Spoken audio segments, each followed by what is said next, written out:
Okay, atula ku Sol TV ankubuuzaako amanya gange nze Godfrey tumwebaze nga tusinzidde wano ku offices eza Patriotic League of Uganda ku Prot 7 awano enaggulu. Nfunye omukisa okuba nga ngenda kuba njogerako ne Secretary General ow'ekisinde kya Patriotic League of Uganda ate nga mubaka wa Parliament akiikirira abantu b'e Kasambya Mubende, Honorable David Kabanda. Mbadde nsaba obuzeeko ku batulaba ku Sol TV. Abatulaba ku Salt TV mbalamusiza kama waffe yeebazibwe. Amin Honorable.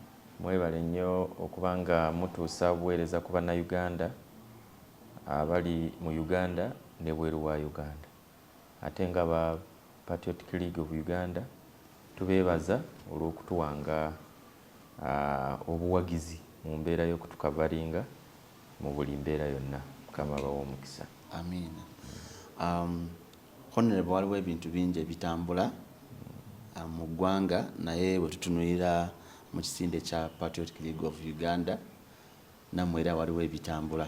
For example, twalaba head of mobilization Honorable Mawanda nga y'omu ku bateebereza oba ku bantu abagambibwa nti benyigira mu kulya enguzi ate nga tukimanyi mwajja nga mutugamba nti ekimu ku chairman wammwe byakulembeza kwe kulwanyisa obuli bw'enguzi.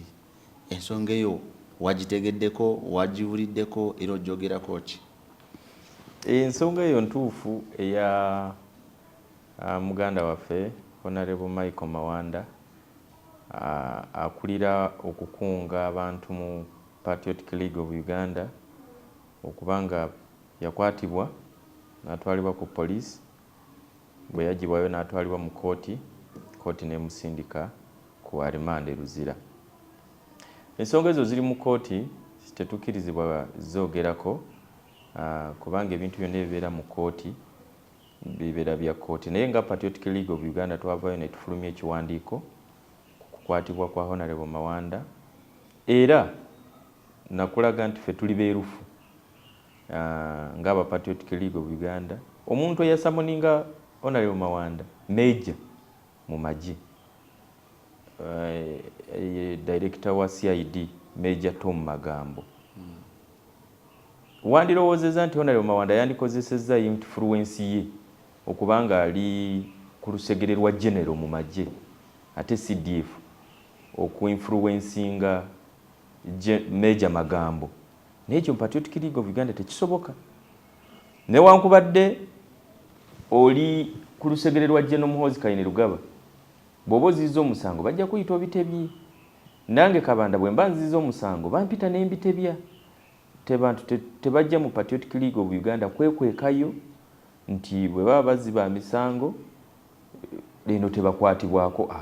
Ate olwo bye tuba tusuubiza abantu biba tebijja kutuukirira singa tuba tugenze mu buyinza. General Muhoozi Kainerugaba yabadde abagamba abantu abavuga obubi ku luguudo nti mukuuma amateeka kubanga naye yennyini si gwe gusoose takubangako bitaala abatambula naye. Ne bwe kiba kyakamyansa yero bwekiti agamba kikuwonize yimirire. Era bw'oba ovuga mmotoka ye n'oyisaamu ne bwe guba mutwe bakukwata. Tamenya mateeka, agoberera mateeka kubanga constitution ya Uganda si yagikola, bannayuganda bwe baagikola. N'olwekyo bwebanga bannayuganda bwe baagikola nga bayita mu babaka baabwe erina okubanga egobererwa. Era nja kusaba abawagizi baffe aba Patriotic League of Uganda tuleke amateeka ge gaba gakola ogwago, kooti ekole ogwayo, tetugigezaako kuginfluencinga kukola ki. Honorable Mawanda bamuvunaana mu kooti okubanga ensimbi z'obwegassi nga bagamba nti akawumbi kamu $50,000,000 alina okunnyonnyola engeri gye zasaasaanyizibwamu. N'olwekyo ye tumuwe obudde ne balooya be bwe bunaamuka mubi gavumenti nga emusalirawo kyenaaba emusaliddewo. Bw'anaaguwangula nga tutambuza emirimu si yasoose era si yasembyeyo. Honorable, waliwo embeera gye twalabawo mu biseera bya General Kayihura bwe yali ku kooti. Waliwo ekibinja ky'abawagizi ebiseera ebyo ndowooza kyali kya Boda Boda 2010 nga kize, yes, nga bawanise ebipande nga bekalakasa era eyo embeera eringe mu recent je twalabye ku court nga abawagizi ba Patriotic League of Uganda nga bagala kuleetawo embeera eyo. Embeera eyo gyogerako kyera kikyogamba abawagizi oluusi abaagala okulaga engeri obutali bumativu naye mu ngeri emenya amateeka. Ekyo abantu okujja okulaga Honorable Mawanda obuwagizi bwabwe si buyinaako obuzibu kubanga bayinza okuba mikwano gye kubanga nange mu kooti naliyo nga mukwano gwe si nga Secretary General wa PLU. Nagendayo nga mukwano gwe kubanga omuntu wabeera mukwano gwo bwagwa mu buzibu tekikugaana kusigala nga mukwano gwo wabula ensobi gy'oyinza okukozesa kwe kugenda okumuyamba ate n'oyagala okozesa ekitiibwa kyo oba ekifo kyo kyebwa Secretary General wa PLU. Eyo nsobi. Nolwekyo abantu bonna abajja ku kooti nga bambadde t-shirts eziriko Honorable Mawanda yekka sibalinaako obuzibu. Naye abajja nga bambadde t-shirts za Patriotic League of Uganda n'eza General Muhoozi Kainerugaba ekyo bakola nsobi. Era nabakubira amasimu kiri ku record ne mbagamba baveewo ku kooti weewawo abamu balemerawo naye nga yali nsobi kubanga General Muhoozi Kainerugaba bw'aba alwanyisa corruption, Patriotic League of Uganda ng'erwanyisa corruption, ate gwe n'ovaayo n'oga nti nze nyambadde General Muhoozi Kainerugaba kubanga kugenda mu ssabo na Bayibuli eddiini tekkiriza kusamira ate okutta Bayibuli ogenze nayo mu ssabo kakati oba we contradicting. Nolwekyo eyo yali nsobi era tubasaba nti nno Honorable Mawanda lwakomezebwawo mu kooti mujjenga mikwano gye naye temujja mu kifaananyi kubanga kati babakunda ba mu kooti nga nyambadde essaati ya PLU nga nyambadde enkofiira ya PLU naye nagenda mu suuti yange nga mukwano gwange naye saagendayo ku lwa General Muhoozi Kainerugaba kubanga takkiriza mu mbeera eyo. Okay, thank you Honorable. Then ekirala awaliwo event eya Thanksgiving egenda okubeera e Hoima. Naye ebiseera ebisinga ennaku zino abantu tubeera nnyo ku Twitter yo tulinze kulaba ekiva mu Secretary General. Olumu watera okubaawo enkyukakyuka ezibaawo mu bwangu awo so kati omuntu abatanaba confirm abeera yeeraliikirira naye kino kunaabaayo n'omukolo mutuufu n'okukakasibwa so twagala otutangaze ku mukolo ogumanyiko is it true ogumanyi gugenda kubaawo gwa PLU oba. Njagala kwebaza abannansi naddala abantu baffe ab'e Hoima abavuddeyo ne baga nti ffe twasanyukira nnyo okulondebwa kwa General Muhoozi Kainerugaba nga agenda okuduumira amagye. Ne basanyuka nnyo olwa Mr. Michael Toyota Niwagira okulondebwa nga National Vice Chairman.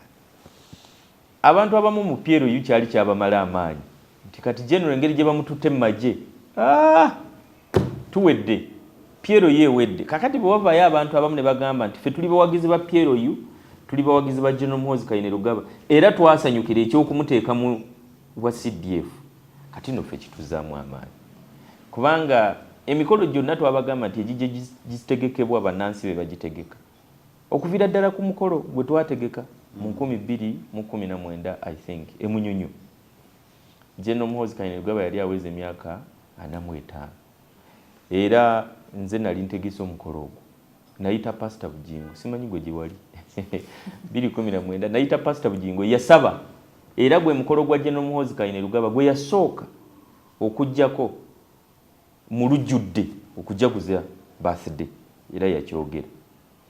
That was his first public birthday celebration after a very long time kubanga lwe yasemba yali alina emyaka 12 nga bayingidde nga bavudde mu nsiko. Emikolo gyonna gino egibadde gibaawo Lugogo, Ludawa, Jinja, Masaka, Soroti, Kabale abantu bennyini bebadde bagitegeka era ne guno ogw'e Hoima abantu be bagutegese. N'olwekyo njagala okutwala omukisa guno nebaza abantu baffe ab'e Hoima City, abantu baffe aba Hoima District, abantu baffe ab'e Kikuube, abantu baffe ab'e Kagadi, abantu baffe ab'e Kibaale, abantu baffe ab'e Kakumiro, abantu baffe ab'e Masindi, Kiryandongo, Buliisa. Olw'okuvaayo ne baga nti ffe tugenda kujagulizaako General Muhoozi Kainerugaba. Mwebale nnyo mwebalire ddala era ng'ennaku z'omwezi 29 tugenda kubeera wali mu Boma Grounds.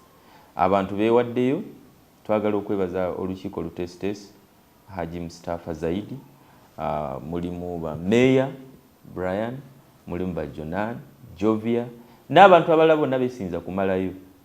Ate ku mulundi guno subirayo kwerumaluma Piero yu nti ate fe batugambye tetugenda mpozi nga tewasanyuka mukamaawo kumuwa bukulu ekyo kijjo kugaana okugenda mpozi nga tewasanyuka chairman Toyota okumufuula national vice chairman kye kijjo kugaana okugenda era nga gwe mu Piero yu oyina ebigendererwa byo ng'omuntu ne bw'obanga ddala owulira nga oyagala tutambulire wamu oyagala tukwasize wamu oli musanyufu nnyo naddala bw'obeera ku lulengo lw'omukulembeze bano abantu bafe abawagizi bafe ababulijjo si bafaako naye bw'obeera ku levo y'omukulembeze ng'oyagala gatta bantu kubanga buli kiseera bajja kwogera ono nali kino naye gwe tobigenderako omanya omulamwa gw'otambulirako mbayita mujje ennaku z'omwezi nga 29 mwezi guno ogw'omukaaga ku lw'omukaaga luno iziti nga 29 nga 29 ku lw'omukaaga luno mujje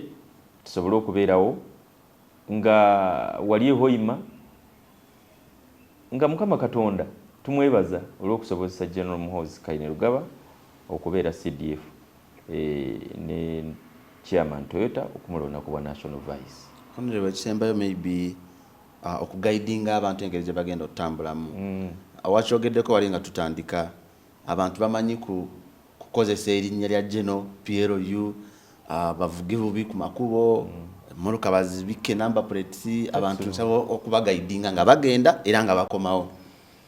Tubasaba first of all ng'ogyeko okumenya amateeka nyina mu bulamu bwamwe mubwagala kubanga buli lwovuga obubi ku kkubo tusuubira nti nno gw'ogenda kuvaawo ng'oli mulamu n'olwekyo naawe ng'ogenda ehoyima vuga bulungi ku kkubo tambula bulungi tomenya mateeka mubeere mukozese enguudo obulungi ojjukira loli nga tugenda Namboole nabagamba nti mukozese amakubo bulungi manya nti nno gwagenda ku mikolo gyo ehoyima waliwo abatagenda ate ku mikolo gyo n'olwekyo abo nabo manya balina gye balaga ojja kuziba ekkubo nga ambulance egenda kuyitawo kumbe etwala sezaalawo wawasa hoyima ogenda kuziba ekkubo kumbe ambulance etwala mukwano gwo yafunidde akabenje ye hoyima nga gwe tomanyi oba girlfriend wo oba mukyala wo ng'alina gy'afunidde obuzibu eyo kati bamutwala mu ddwaliro ekkubo ng'olizibi